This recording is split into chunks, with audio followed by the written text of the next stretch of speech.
गजाननं भूतगणाधिसेवितं कपित्थजम्बूफलचारुभक्षणं उमासुतं शोकविनाशकारकं नमामि विघ्नेश्वरपादपङ्कजं वसुदेवस्तन्देवं कंसचाणूरमर्दनं देवकी परमानन्दं कृष्णवन्दे जगद्गुरुं गुरुर्ब्रह्मा गुरुर्विष्णु गुरुदेवो महेश्वरः गुरुस्साक्षात् परब्रह्म तस्मै श्रीगुरवे नमः।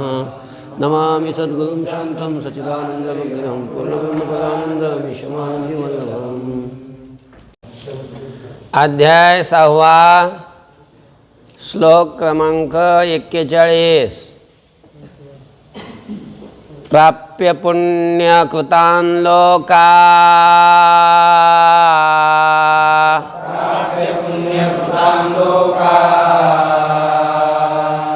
नुषित्वा शाश्वती समः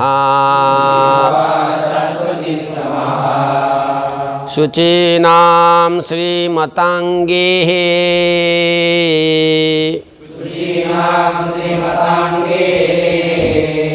योगभ्रष्टोऽभिजायते। प्राप्य पुण्यकृतान् लोकान् नुषित्वा शाश्वती समः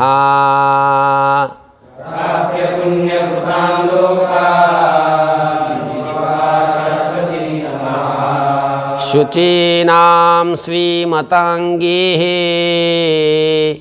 योगभ्रष्टोऽभिजायते।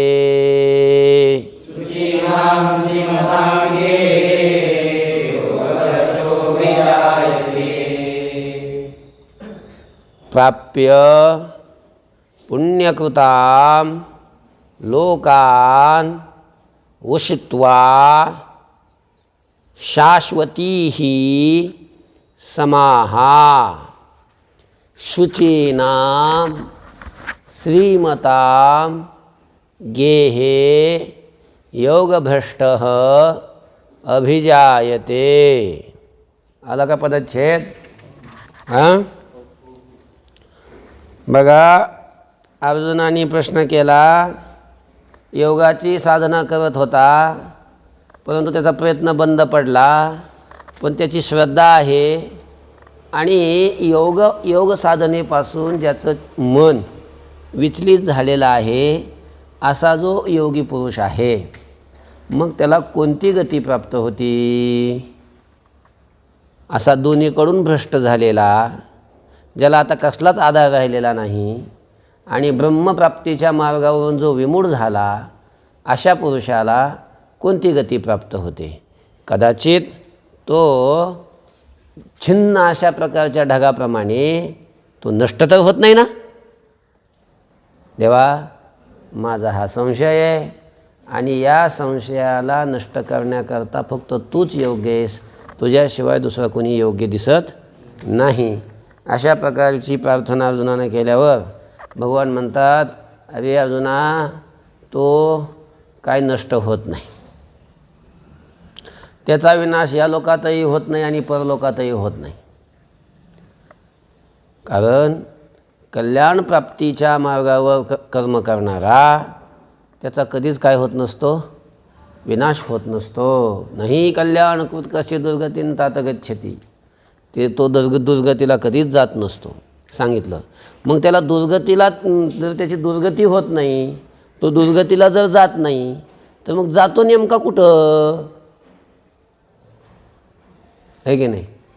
मग ते आता या श्लोकात सांगतात. तो योगभ्रष्ट, योग साधनेपासून त्या मार्गावरून काय झालेला? भ्रष्ट झालेला. त्याला योगभ्रष्ट म्हणतात. त्याला काय म्हणतात? तर तो योगभ्रष्ट पुरुष, त्याचं शरीर सुटलं की तो पुण्यकृतां लोकान् प्राप्य, योगभ्रष्ट शब्द अगोदर घ्या. योगभ्रष्ट म्हणजे तो योगभ्रष्ट पुरुष पुण्यकृतां लोकान् प्राप्य, पुण्य कर्म करणाऱ्यांचा जो लोक असतो त्या लोकाला प्राप्त करून. एक लक्षात घ्या, पाप करणारे जे लोक आहेत, मग त्यांच्यासाठी पाप करणाऱ्या माणसासाठी कोणता लोक असतो? नरक असतो. आणि पुण्य करण्यासाठी कोणता लोक असतो? स्वर्ग लोक असतो. मग पुण्य करणाऱ्यांचा जो लोक त्या लोकाला प्राप्त करून, म्हणजे कोणत्या लोकाला प्राप्त करून? स्वर्ग लोकाला प्राप्त करून. पुण्यकृताम म्हणजे पुण्य करणाऱ्यांचा जो लोक त्या लोकाला प्राप्त करून. अलग लक्षामध्ये, पुण्य करणाऱ्यांचा जो लोक त्या लोकाला प्राप्त करून, मग प्राप्त करून काय करतात? शाश्वती समाहा उषित्वा. शाश्वती समाहा, शाश्वत काळापर्यंत, म्हणजे अनेक वर्ष, हजारो वर्ष, इतक्या कालावधीपर्यंत उषित्वा तिथं वास करून, तिथं राहून. तिथं काय? उषित्वा म्हणजे तिथं वास करून. वस धातूपासून रूप झालेली उषित्वा. त्या ठिकाणी वास करून म्हणजे त्या ठिकाणी राहून. म्हणजे इथून स्वर्गाला जातात आणि स्वर्गाला तिथं कितीतरी वर्ष तिथं काय करतात? वास करतात, राहतात. तिथं राहून नंतर पुन्हा तिथले भोग भोगण्याचं त्यांचं मन भरलं की मग शुचीनाम श्रीमतांगेहे. शुचीनाम शुद्ध अशा, शुद्ध असणाऱ्या, श्रीमताम श्रीमंताच्या. नुसतं श्रीमंत नाही, शुद्ध पाहिजे. कसलं? शुद्ध, पवित्र. नाही तर काही लोक डाका टाकून पैसा कमवितात, श्रीमंत असतात, चोऱ्या करतात, भ्रष्टाचार करतात, पण ते शुद्ध नाही ना. शुद्ध आहे का ते? पण जे कुळ कसं आहे? शुद्ध आहे आणि श्रीमंत आहे, अशा घरामध्ये तो काय होतो? जन्म घेतो. शुचीनाम श्रीमताम गेहे. शुद्ध असणाऱ्या आणि श्रीमंताच्या गेहे म्हणजे घरामध्ये, म्हणजे कुळामध्ये अभिजायते. तो काय होतो? जन्म घेतो. कोण? तो योगभ्रष्ट. योग मार्गावरून जो भ्रष्ट झाला असा तो योगी पुरुष तो स्वर्गात जातो. म्हणजे पुण्य करणाऱ्यांच्या लोकाला प्राप्त करून, म्हणजे स्वर्गाला प्राप्त करून. शाश्वती समाहा उषित्वा, शाश्वत कालापर्यंत, म्हणजे हजारो वर्षापर्यंत तिथं उषित्वा म्हणजे तिथं राहून.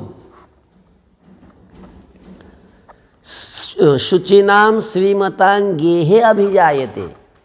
शुद्ध अशा श्रीमंताच्या गेहे म्हणजे घरामध्ये तो जन्म घेतो.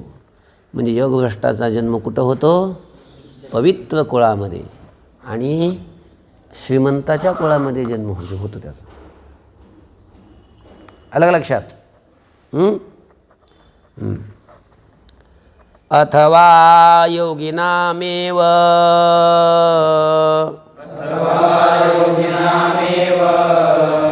कुले भवति धीमता एतद्धि दुर्लभतरं लोके जन्म यदीदृशम् अथवा योगिनामेव कुले भवति धीमता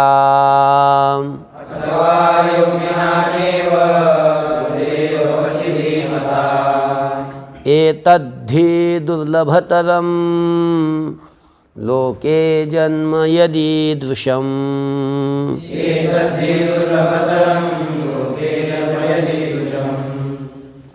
अथवा योगिनाम एव कुले भवति धीमताम एतत् ही. तिथं ही आहे. दुर्लभतरम लोके जन्म यत ईदृशम. बघा आता, अथवा म्हणजे किंवा म्हणजे अगोदर काय सांगितलं, तो योगभ्रष्ट श्रीमंताच्या कुळामध्ये जन्म घेतो, स्वर्गात जाऊन राहतो काही दिवस, तिथले भोग भोगतो आणि नंतर श्रीमंताच्या कुळामध्ये जन्म घेतो. आणि किंवा दुसरं अजून काय, योगिनाम एव धीमताम योगिनाम एव कुले भवती, असा घ्यायचा अन्वय. धीमताम, धी म्हणजे बुद्धी, धीमताम बुद्धिमान असणाऱ्या, योगिनाम योग्यांच्या, योगिनाम एव योग्यांच्याच कुले कुलामध्ये भवती म्हणजे तो जन्म घेतो किंवा त्याचा जन्म होतो. कुणाचा? योगभ्रष्टाचा. कुठं जन्म होतो? ज्ञानी असणाऱ्या योग्याच्या कुळात. धीमताम बुद्धिमान असणाऱ्या म्हणजेच ज्ञानी असणाऱ्या, योगिनाम एव कुले योग्यांच्याच कुळात. कुणाच्या कुळात? योग्यांच्याच कुळात भवती म्हणजे त्याचा जन्म होतो. आलं? आणि लोके, लोके म्हणजे या लोकामध्ये, यत ईदृशम जन्म, जो अशा प्रकारचा जन्म प्राप्त होणं. इकडं ऐका, कसला? अशा बुद्धिमान योग्यांच्या कुलामध्ये जन्म प्राप्त होणं. ईदृशम जन्म, अशा प्रकारचा जन्म प्राप्त होणं. एतत दुर्लभतरम, हे येतात म्हणजे हे कसं आहे, अतिशय अत्यंत दुर्लभ आहे. कुणालाही असा जन्म नाही प्राप्त होत, ही फार दुर्लभ आहे का नाही? ही खूप अवघड गोष्ट आहे. म्हणून तुकोबाबांना सुद्धा देवाला प्रार्थना करावी लागली, हरिदासाची ये घरी मज उपजवा जन्मांतरी. असा जन्म हरिदासाच्या घरी, भक्ताच्या घरी, योग्याच्या घरी, अशा कुळामध्ये, पवित्र कुळामध्ये जन्म प्राप्त होणं, त्याला लय पुण्य लागतं. असा जन्म अत्यंत दुर्लभ आहे. बघा अजून एकदा सांगतो. अथवा, अथवा म्हणजे किंवा, धीमताम योगिनाम एव कुले भवती, बुद्धिमान असणाऱ्या म्हणजे ज्ञानी असणाऱ्या योग्यांच्याच कुळामध्ये त्याचा जन्म होतो. आलं? आणि यत ईदृशम जन्म, लोके यत ईदृशम जन्म, या लोकामध्ये जो अशा प्रकारचा जन्म प्राप्त होणं. एतत दुर्लभतरम, हे कसं आहे?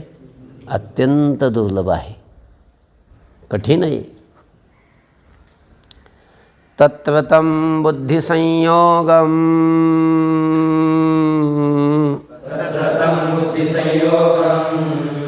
लभते पौर्वदेहिकं यतते च ततो भूयस् संसिद्धौ कुरु नन्दन. तत्र तं बुद्धिसंयोगं लभते पौर्वदेहिकं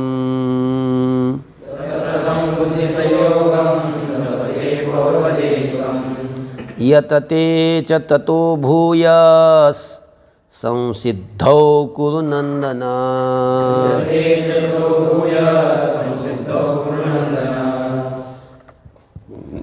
बघा, तत्र तं बुद्धिसंयोगं लभते पौर्वदेहिकं यतते च ततः भूयः संसिद्धौ कुरु नन्दन. अगोदर काय घ्यायचं? कुरुनंदन.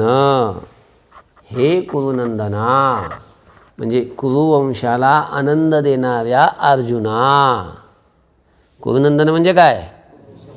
कुरुवंशात जन्म झाला ना अर्जुनाचा, आणि अर्जुन कुरुवंशात जन्म झालेला होता आणि अर्जुन सत्कर्म करत होता, चांगला होता, शूर होता, जगात प्रसिद्ध होता. त्यामुळं कुरुवंशातल्या सर्वांना काय होत होता? आनंद होत होता. असा कुरुवंशाला आनंदी करणारा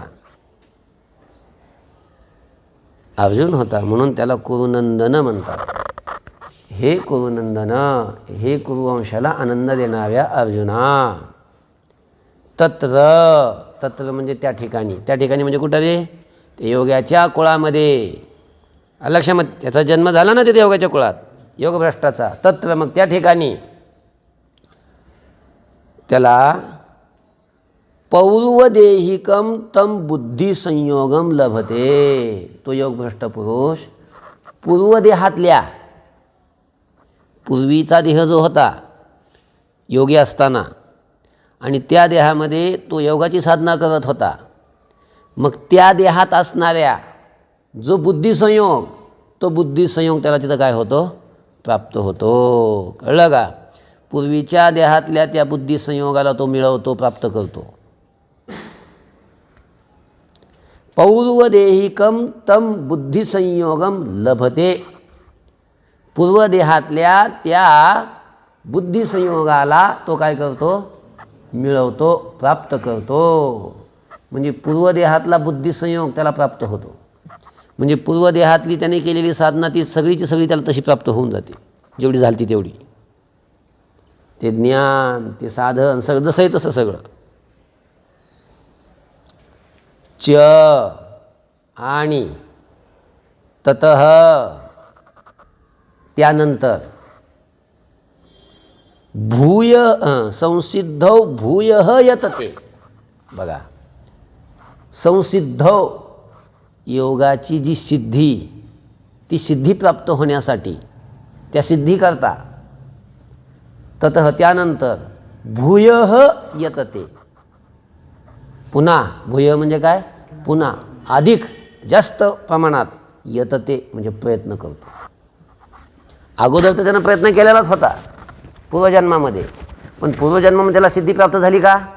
सिद्धी प्राप्त झाली नाही. सिद्धी म्हणजे कोणती सिद्धी? मोक्ष सिद्धी, परमात्मरूपी सिद्धी, साक्षात्काररूपी सिद्धी आणि कैवल्यरूपी सिद्धी, ती प्राप्त झाली नाही. मग ती सिद्धी प्राप्त होण्यासाठी त्या सिद्धीकरता, त्या सिद्धीच्या प्राप्तीकरता त्यानंतर भूयः म्हणजे पुन्हा अधिक रूपानं यतते, तो काय करतो, प्रयत्न करतो. कळलं का?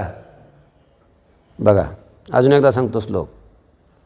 कुरुनंदना, हे कुरुवंशाला आनंद देणाऱ्या अर्जुना, तत्र म्हणजे त्या योगाच्या कुळात त्याचा जन्म झाल्यावर त्या ठिकाणी पौर्वदेहिकम तम बुद्धिसंयोगम लभते. पूर्वदेहातल्या त्या बुद्धिसंयोगाला तो काय करतो, तो योगभ्रष्ट प्राप्त करतो. च आणि संसिद्धौ, त्या संसिद्धीसाठी म्हणजेच सिद्धीच्या प्राप्तीसाठी, ततः त्यानंतर भूयः म्हणजे पुन्हा अधिक रूपानं यतते, तो काय करतो, प्रयत्न करतो. आलं लक्षामध्ये? पूर्वाभ्यासेन तेनैव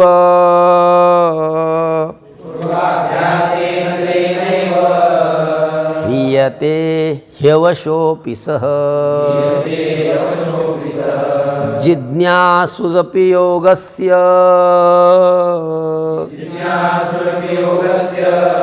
शब्दब्रह्माति वर्तते. पूर्वाभ्यासेन तेनैव ह्रियते ह्यवशोऽपि सः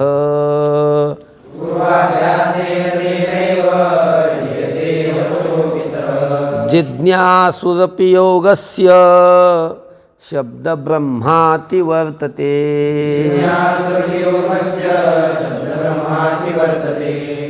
पूर्वाभ्यासेन तेन एव ह्रियते हि अवशः अपि सः जिज्ञासुः अपि योगस्य शब्दब्रह्म अतिवर्तते. अलग लक्षात? आता बघा, तेन एव पूर्वाभ्यासेन, त्या पूर्वी केलेल्या अभ्यासाच्या योगाने.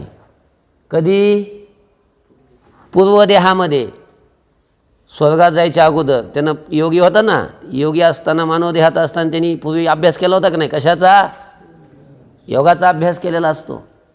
आणि ती पूर्वी केलेला जो अभ्यास, त्या अभ्यासाच्या योगानं नंतर पुन्हा योगाच्या कुळात जन्म प्राप्त झाला त्याला, की त्या पूर्वीच्या अभ्यासाच्या योगानं त्याला या योगाभ्यासाकडं असं ओढलं जातं, खेचलं जातं त्याला तिकडं.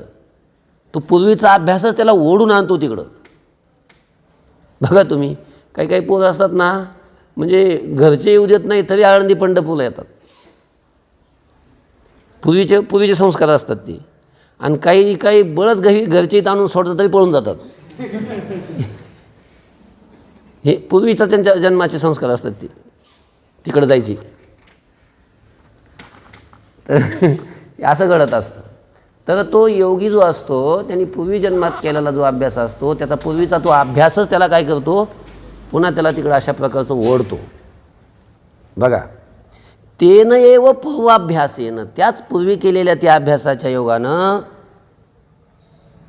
अवशः अपि सहा, पराधीन झालेला असा तो, कळलं का, कोण तो? तो योगभ्रष्ट ह्रियते, तो असा ओढल्या जातो, खेचल्या जातो, त्याचं चित्त तिकडं असं हरण केलं जातं, ओढलं जातं तिकडं अभ्यासाकडं. आलं लक्षामध्ये, कळलं का? आता झालं. आता योग नुसतं जाणायची ज्याला इच्छा झाली त्याला सुद्धा काय फल प्राप्त होतं ते सांगतात. त्यांनी अभ्यास केला आणि योगी झाला आणि योग साधना करून तो तर त्या फलाला प्राप्त होईलच. पण नुसतं योग जाणला सुद्धा नाही, योग जाणायची इच्छा झाली, जिज्ञासू झाला, जिज्ञासू म्हणजे जाणण्याची इच्छा करणारा, त्यालासुद्धा काय फलप्राप्ती होते ते खालच्या वेळेस सांगतात. योगस्य जिज्ञासु अपि, जिज्ञासू म्हणजे कोण? जाणण्याची इच्छा करणारा. काय जाणण्याची इच्छा करणारा? योग जाणण्याची इच्छा करणारा. मग योगाचा जो जिज्ञासू आहे तो जिज्ञासूसुद्धा शब्द ब्रह्म अतिवर्तते. शब्द ब्रह्म म्हणजे वेद, आणि त्या वेदांनी सांगितलेलं जे कर्म, सकाम कर्म, आणि त्या सकम कर्माचं फल असं जे स्वर्गाधिक हे जे फल आहेत त्या फलाचं तो अतिक्रमण करून जातो. शब्दब्रह्माचं अतिक्रमण करतो म्हणजे काय? शब्द ब्रह्म अतिवर्तते या शब्दाचा अर्थ शब्दब्रह्म म्हणजे वेद, आणि त्या वेदानं सांगितलेलं कर्म, त्या कर्माचं फल असं जे स्वर्गाधिक लोकांतर आहेत असं त्याचंसुद्धा तो अतिक्रमण करून जातो, म्हणजे पुढं जातो, उल्लंघन करून जातो. आलं लक्षामध्ये? समजते का? बघा अजून एकदा सगळा श्लोक सांगतो. तेन एव पूर्वाभ्यासेन, ही घ्या उदय, ही म्हणजे कारण की तेन एव पूर्वाभ्यासेन, त्याच पूर्वी केलेल्या त्या अभ्यासाच्या योगानं अवशः अपि सह, पराधीन झालेला असा तो योगभ्रष्ट ह्रियते, असा त्या पुन्हा अभ्यासाकडं काय होतो, असा ओढल्या जातो. योगस्य जिज्ञासु अपि, योगाचा जिज्ञासूसुद्धा म्हणजे योगाला जाणण्याची इच्छा करणारासुद्धा शब्दब्रह्म अतिवर्तते. शब्दब्रह्म म्हणजे वेद, आणि त्या वेदांनी सांगितलेलं जे कर्म, त्या कर्माचं जे फल, त्या फलाचं तो अतिवर्तते म्हणजे उल्लंघन करतो, अतिक्रमण करतो, म्हणजे त्याचं अतिक्रमण करून जातो. आला? म्हणजे त्याला स्वर्गाधिकाला पुन्हा तिथं राहावं लागत नाही, ते त्याच्या पुढं तो जातो, त्याला पुढची गती प्राप्त होते. ओम शांती शांती शांती. कुंडली कवरधर विठ्ठल.